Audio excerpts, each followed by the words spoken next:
Shohei Ohtani might have the best job security in the sport, though, Dad, because Friday night the Dodgers beat the Brewers 5-1.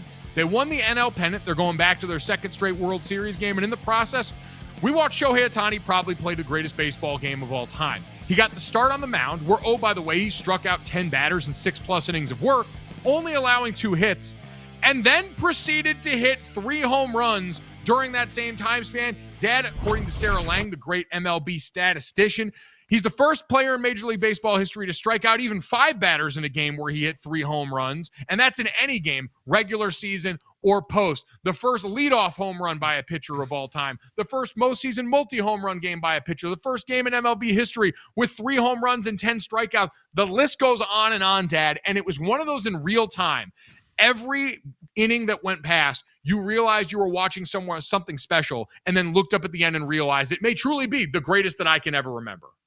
I can't remember anything ever better than this.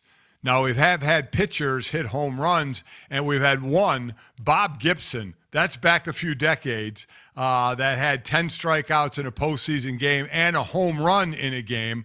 Bob Gibson did it twice. But Shohei had 3 home runs. Not 1, not 2, but 3 home runs and 10 strikeouts. It is ridiculous. The amount of firsts that he has done, that's too long of a list to even have. It's absolutely stunning what this guy is doing. This Venn diagram is obscene. It's crass and offensive. And this 6'5" moose of a human being who can come to the plate and hit baseballs harder than I've ever seen and then get on the mound and do that in a closeout game. Like, we know, and this series already was so obscene for the Dodgers. Yeah. The pitching performances they got left and right from everyone from Blake Snell to start it off, to Tyler Glasnow, and then to finish it off with this flurry is, I think, why the rest of Major League Baseball is and should be very scared about what the Dodgers will not only do in the World Series this year, but in years to come. For more on how we contextualize this, let's welcome in an old friend of ours here. Peter Gammon's kind enough to join us now, TV analyst and writer for the MLB Network. You can also read him over at The Athletic. Peter, great to see you, and you would certainly know better than us. Your history with baseball is well regarded and renowned. Is this the greatest individual performance you've ever seen? I believe so. And I did a lot of fumbling around going through games to try to remember, and the Reggie Jackson game in '77 and some others, but nothing close to this. I mean, he was so good pitching. I mean, you just keep watching those pitches. He was absolutely filthy. His breaking ball was unhittable. He was throwing close to 100 miles an hour. And he has such confidence. His body language, he's so cool. You just think, well, you know, is he just having a nice time or what's going on? But at the same time, he is obviously extremely competitive. And it's a great thing for the game to watch. It's a great thing for baseball all around the world to have him. You know, I mean, he's pretty close to the highest paid team sport athlete in the world, and he's over here doing this and performing with such greatness and coming back from injuries. And you know, I mean, he struggled for a few games at the beginning of the postseason, but it never seemed to bother him. And what I thought was fascinating as well is I don't think that Sasaki was necessarily following in his footsteps. Sasaki's much younger, but he really struggled at times during the season, learning the American game, learning to have self-confidence. And then all of a sudden he gets to the postseason and he can go about it. He can pitch in the 6th inning and shut down a rally. He was pitching, of course, to save games. I mean, his ability to go from being very seemingly insecure to saying, hey, I have great stuff. There's no reason that I have to be insecure. And now he's become one of the most impressive closers in the postseason. It's fascinating, and the Dodgers deserve a lot of credit. I mean, I saw today a piece about the 1956 Yankees beating the Dodgers in the 7th game of the World Series. After that World Series, they were the first team to ever go to Japan. O'Malley flew them over to Japan. They went there. And in the years, I used to go down to Dodgertown in Florida. And you always see a Japanese college team, a Japanese major league team. The Dodgers always maintain that relationship with Japan. And friends of mine go to games over there, and they say, no matter who's playing, it seems like 90% of the fans are wearing Dodger hats. And that's where they want to come and play. And I think, Yamamoto is arguably pretty close to the best starting pitcher in the National League right now. Well, fostering that relationship with Japan, the Dodgers in Japan, has certainly paid off for them. For Shohei Ohtani, again, using your breadth of knowledge of the history of the game, who would you compare him to?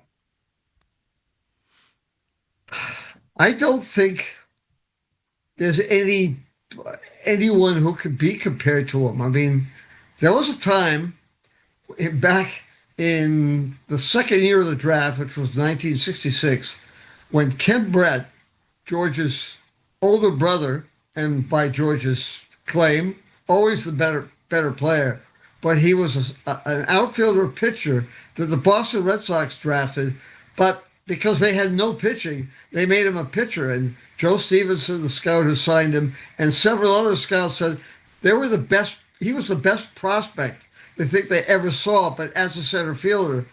And unfortunately, he didn't get a chance to hit much. He did hit home runs in 4 consecutive starts when he pitched for the Phillies, but that's the extent. I mean, Ohtani's got to hit 4 home runs in a game one of these days. Bob Costas, brand new special tomorrow night called World Series Game 7 with Bob and with Tom Verducci, the 5-time Emmy winner. It premieres at 4 o'clock Pacific time tomorrow on MLB Network. Bob, thank you so much for making time for us. Thanks to both Mason and Ireland for having me on. Oh, Bob, we appreciate you doing this. And I think I'm a Dodger fan, so I'm very biased, but I thought Game 7 was the best World Series game I've ever seen. And I've watched as many as you, but I've watched most of them. Am I guilty of being a homer there? No, actually not. This is as good and likely better than any Game 7, not just because it was thrilling and close and went to extra innings, but because there were so many moments within it where you could logically say, change how this went, either direction, and the outcome of the game is different. So many heart-stopping moments where the whole thing hung in the balance. I mean, just think of the play in the bottom of the ninth after Rojas's unlikely homer had tied the game, and much has been made about the fact that IKF took perhaps too cautious a lead and didn't get a good enough break. Then the ball is hit to Rojas, who makes, with the infield in, a really good play on a difficult play to make, but then for a split second he stumbles. His heart must have been in his throat. Then it would have been irrelevant if he hadn't righted himself that IKF didn't have a good lead. He would have scored easily. But not only does he right himself, he makes a very good throw under the circumstances. He's off balance. Now Will Smith has to reach like a first baseman for it, and he has the presence of mind to know that his heel might have come off the plate, and he puts it back down a millisecond before IKF slides in. And some have said since it was a force play, there was no need for him to slide. He could have run through the bag through the plate like you do at first base. But then on top of that, it was close enough to be reviewed. Of course the Blue Jays asked for a review. You could have had the 7th game of the World Series end on a replay review, which would have been utterly bizarre. Utterly bizarre. And then after the Will Smith, and on the very next pitch, Clement hits one toward the wall, and we know what happened with Hernandez and Pajes.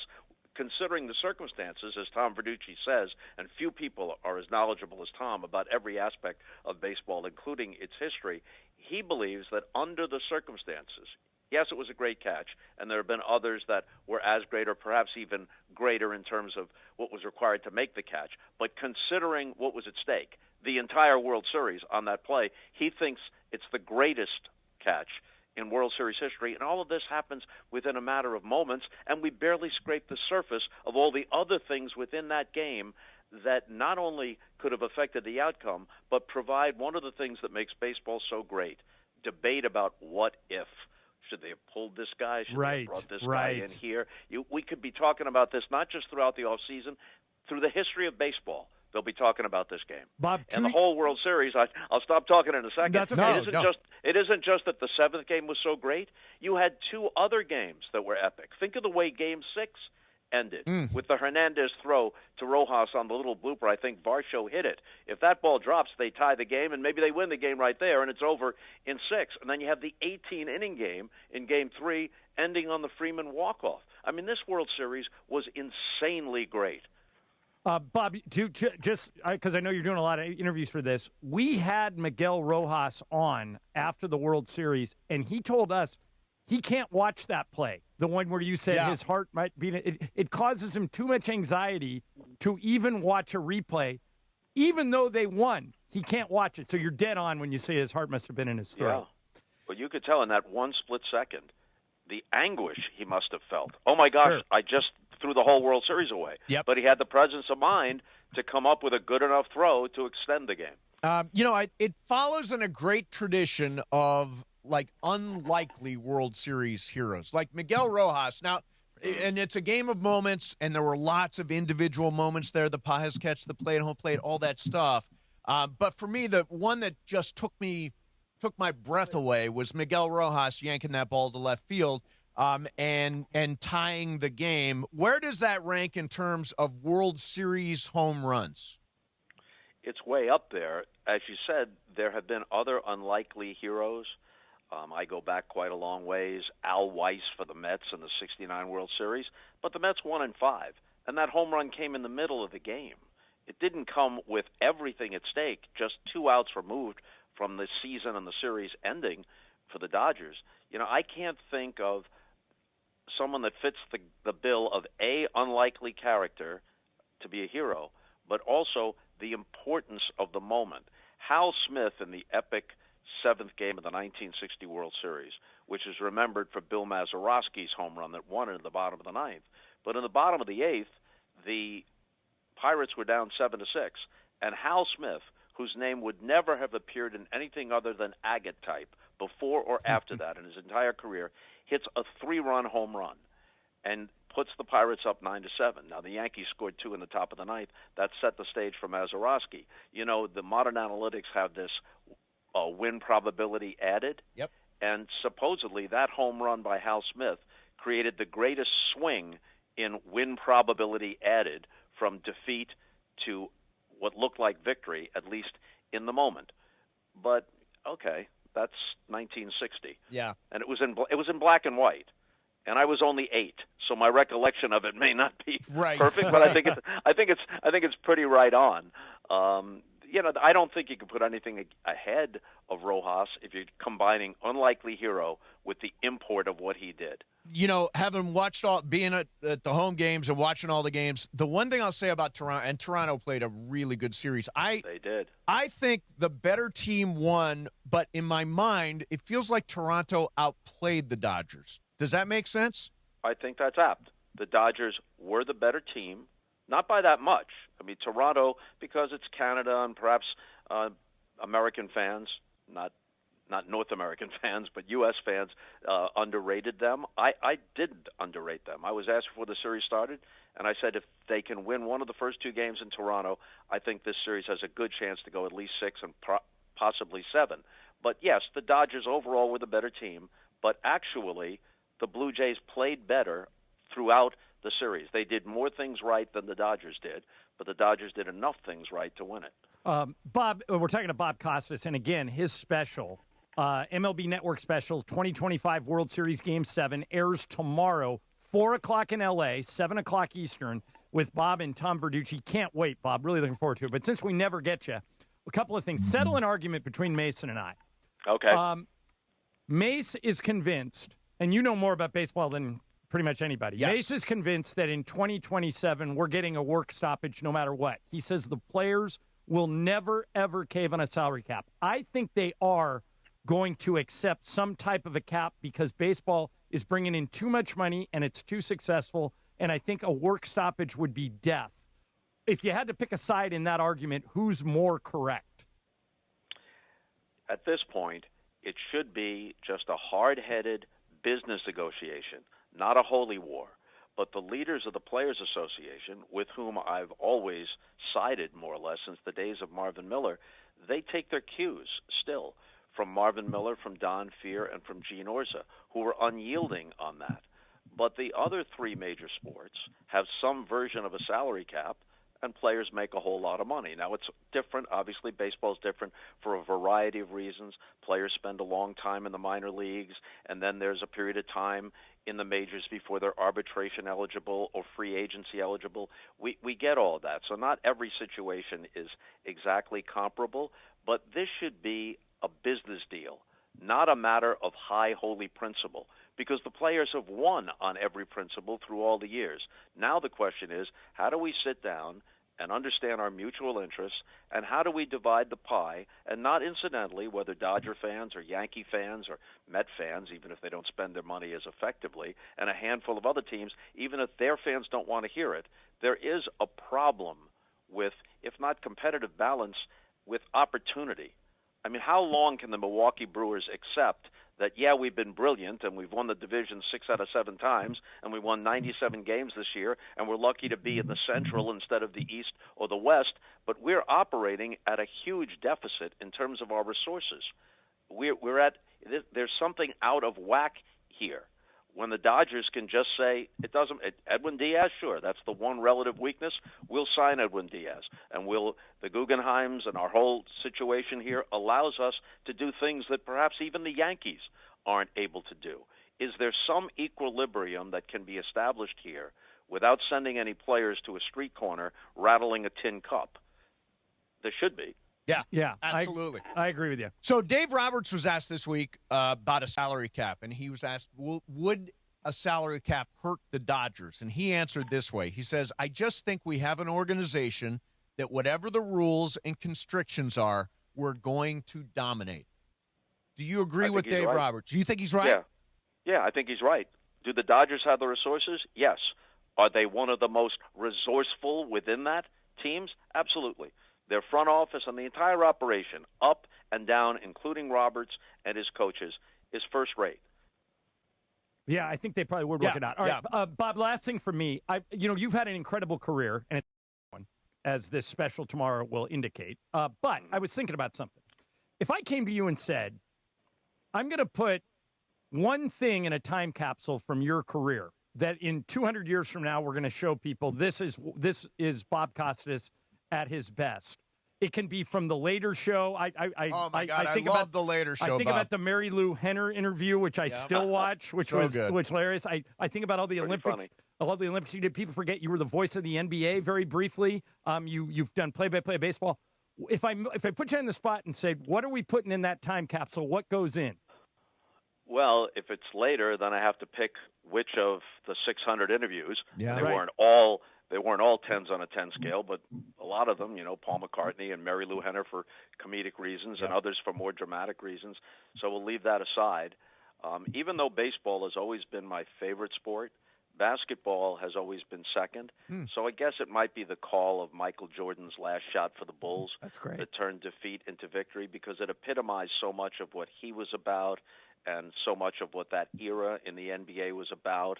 And after watching The Last Dance a few years ago and they replayed a lot of the calls, I was happy that most of those calls held up pretty well. So I wouldn't be embarrassed if that wound up in the time capsule. Well, by the time anyone busts the time capsule open, I'll be long gone, so it won't matter. There you go. Yeah. Hey, Bob, I got one thing for you about baseball, because you're, Hall of Fame broadcaster and great wordsmith.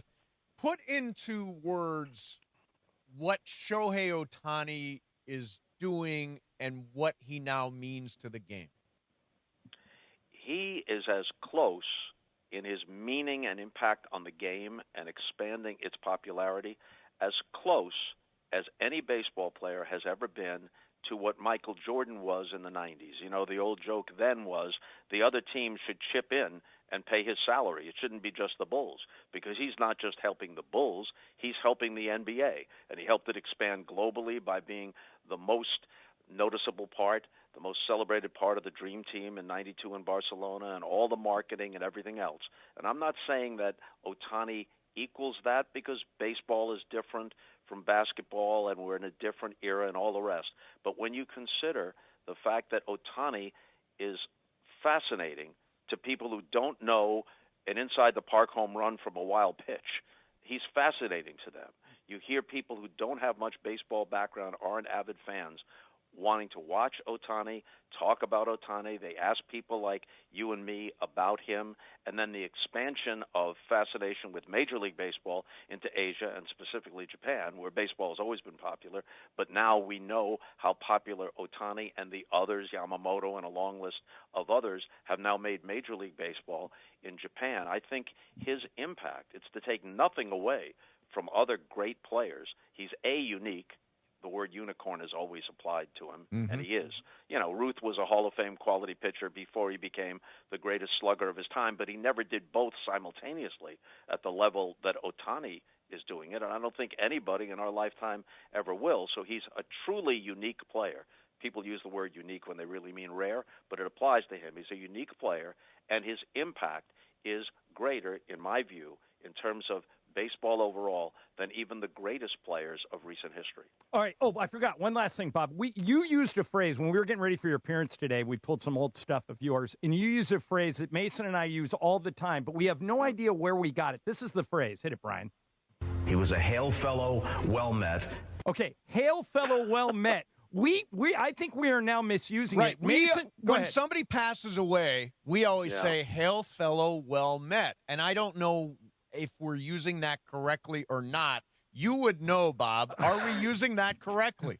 You know, it predates even me, and I probably picked it up from some black and white movie someplace or something I read in a novel, but it generally referred to somebody who was always up for a good time. He was a friendly person, often might be a little portly sort of person for the most, maybe a little girth to the guy. Yeah. Might throw a few back, usually a beer in that case. The kind of guy would walk into the bar and say, "Hey, drinks are on me," or you wouldn't mind if you just happen to find yourself with him. I hadn't planned to be spending the night with him, but he was good company.